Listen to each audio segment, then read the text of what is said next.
Hey Mégo, comment allez-vous? Moi ça va pas très bien. Je suis contente de vous retrouver pour cette nouvelle vidéo, la première de notre série que j'ai appelée Calendrier de l'Avent tout simplement.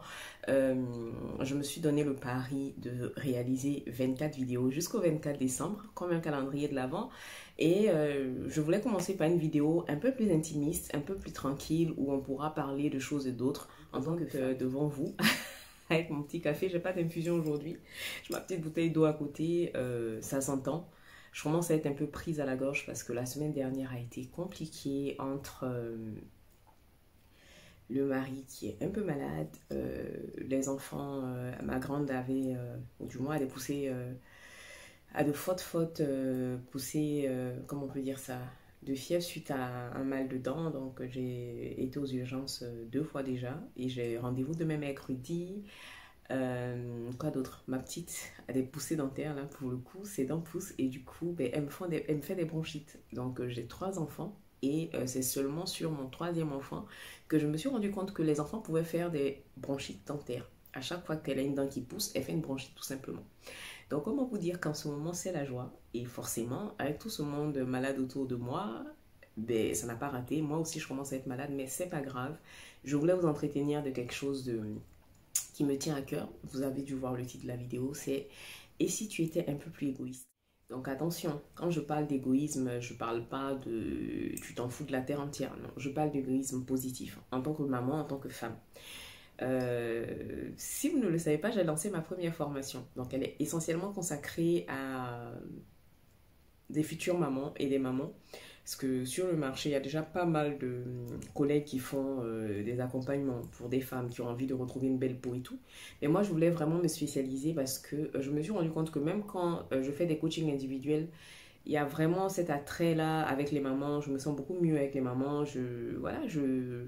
C'est ce que je suis, c'est ma vie au quotidien. Donc forcément, je me sens plus attirée par elles. Donc j'ai voulu lancer une formation exclusivement consacrée aux mamans. Donc pour le lancement, j'ai que 10 places pour le premier, pour l'essai tout simplement. Et ça sera pendant 12 semaines, donc pendant 3 mois. Je prends les mamans par la main, on va parler de tout, de mindset, d'amour de soi, d'amour propre. On va parler aussi de comment prendre soin de sa peau, qu'est-ce qui est permis pendant la grossesse, qu'est-ce qui est permis quand on est nourrice, l'hyperpigmentation, parce que c'est une grosse préoccupation, donc ça me tenait vraiment à cœur. Donc bref, pour vous dire que je suis fatiguée, je suis tout simplement éclatée et je me suis dit que... Comment je parle? Je me suis dit que c'était vraiment le moment mais de faire cette vidéo, de parler d'égoïsme positif, de femmes qui pensent à elles, qui se priorisent. Donc, d'où m'est venue l'idée de parler de ce sujet-là.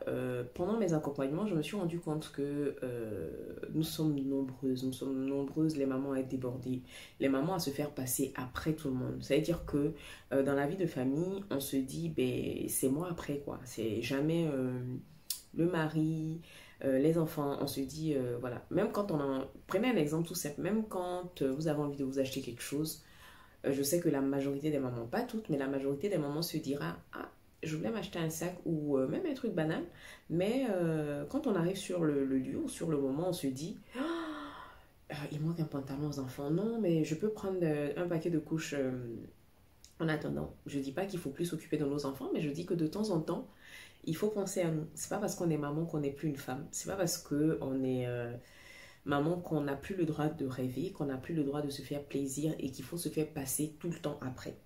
Parce que j'ai remarqué que quand vous le faites, à un moment donné, vous finissez frustré.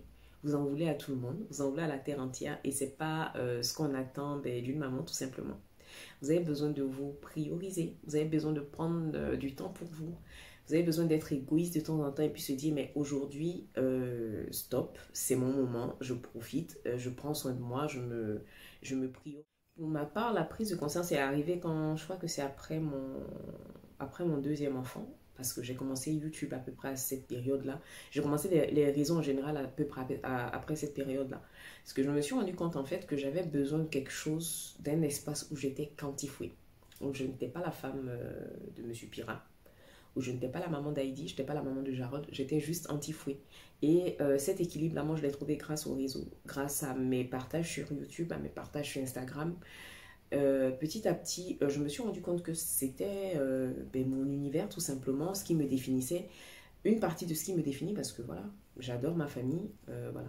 Je sais que les gens vont commencer à sauter à crier au scandale, on adore que Dieu, mais moi en tout cas j'aime beaucoup ma famille, j'adore ma famille, j'adore Dieu aussi, mais là ce que je fais maintenant, si j'arrête, c'est comme si on m'amputait d'une partie essentielle de qui je suis en fait. Aujourd'hui, je sais que si je vais pas être hypocrite et puis dire que voilà, j'aide les femmes par plaisir. Oui, je le fais par plaisir, mais aussi parce que sur le long terme, j'ai envie d'en vivre. Pour le moment, je n'en vis pas encore parce que c'est les débuts, mais j'ai envie d'en vivre.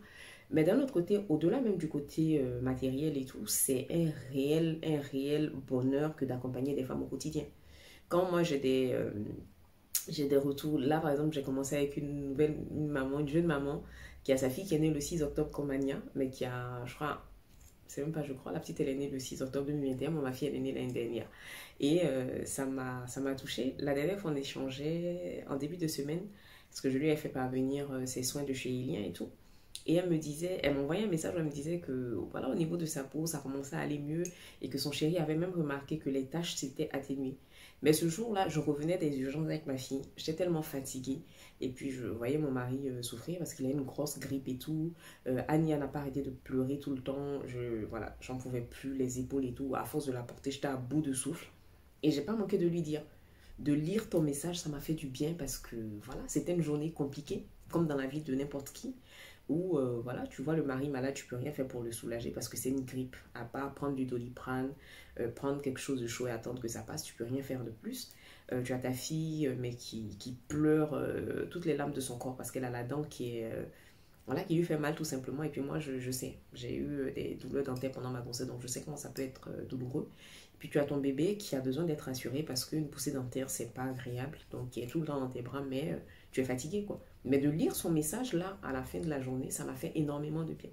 Donc, je, j'avais envie de partager ça avec vous parce que c'est important de temps en temps d'avoir des discussions profondes comme ça. On ne peut pas toujours être là à parler de beauté, à parler de... La beauté, c'est pas futile.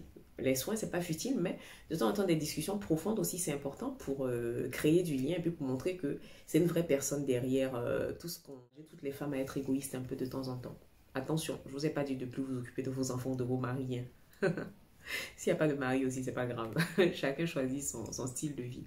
Mais la seule chose que je dis, c'est que c'est important aussi de penser à soi de temps en temps, de se prioriser un peu, de se dire, là c'est mon moment. Je sais que quand je travaillais encore mon ancien boulot, mes enfants, ils étaient tout le temps morts de rire parce que quand on rentrait et qu'il n'y avait pas mon mari, qu'on était que tous les trois, ils savent que quand on rentre, peu importe l'heure, ça veut dire que si on rentre par exemple à 17h, de 17h à 18h, c'est mon moment. J'ai une heure, j'ai besoin d'une heure. Et cette heure-là, c'est une heure qui fait en quelque sorte le sas en fait. Le sas de décompression entre la vie pro et la vie familiale. Donc au début, ils ne comprenaient pas, mais à force de leur dire c'est mon moment, donc ça fait que c'était devenu instinctif. À chaque fois qu'on rentrait à la maison, après le travail pour moi, après l'école pour eux, ils savaient que c'était une heure où il fallait pas trop rôder autour de moi, donc ils trouvaient de quoi s'occuper. Ça pouvait être l'heure de télé autorisée dans la journée, ça pouvait être, ma fille elle aime beaucoup lire, donc c'est de la lecture, mais autorisez-vous ces moments-là. Et puis moi, je ne peux pas parler sans parler de soins de la peau. J'ai remarqué aussi que depuis que je suis certaines femmes, elles me disent, mais ma routine, c'est mon moment plaisir de la journée. Quand je me retrouve seule face à mon miroir, toute seule, je discute avec moi-même, je me dis des mots doux. Parce que c'est ça aussi, on ne s'apprécie pas assez, on ne prend pas assez le temps de se câliner nous-mêmes, de nous encourager, de nous dire des mots doux, tout simplement. Il y a une bête qui se promène dans ma vidéo. Donc je disais que c'est prendre soin de sa peau aussi, ça peut être quelque chose de bien, ça peut te permettre de regagner confiance en toi, ça peut te permettre de renouer avec toi-même tout simplement. Le soir, devant ton miroir, tu fais le bilan de ta journée, tu te félicites pour ce qui a été, tu t'apitoies pas sur ton sort pour ce qui n'a pas marché, mais au contraire, tu te donnes un bon coup de boost pour ce que tu pourras accomplir le lendemain et tu verras que ça va tout changer. Donc moi, j'encourage les femmes, je nous encourage à penser à nous. C'est plus nécessaire d'être...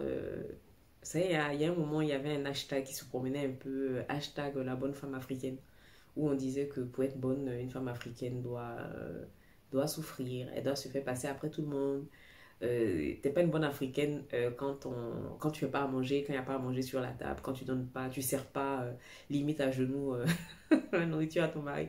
C'était un peu parodié, c'est caricaturé, mais c'est un peu ça dans l'entendement de certaines personnes. C'est plus à la mode. On peut être une très bonne épouse, une très bonne mère, mais s'aimer aussi. Se choisir par moment, être un peu égoïste parce que c'est important pour maintenir l'équilibre. C'est plus l'époque de nos ancêtres où on devait tout accepter. Voilà, on mérite aussi qu'on prenne soin de nous, on mérite aussi d'avoir des moments de pause, on mérite aussi d'avoir des moments où on peut se reposer sur les autres. Donc, je vous le souhaite. C'était un peu décousu parce que voilà, ça n'a pas besoin d'être parfait tout le temps, ça n'a pas besoin de suivre un fil conducteur, mais je pense que l'essentiel du message est passé. Je suis en tout cas très contente de commencer cette série sur cette vidéo. Elle est un peu grave, elle est un peu profonde, mais voilà, c'était important pour moi de le faire. Donc je vous dis à demain pour une autre vidéo plus fun, on va dire. Et on va recommencer à partir des bases. Donc ça sera du savon, un toner, je sais pas. Ça viendra selon l'inspiration du moment. Et puis voilà, je vous dis à demain.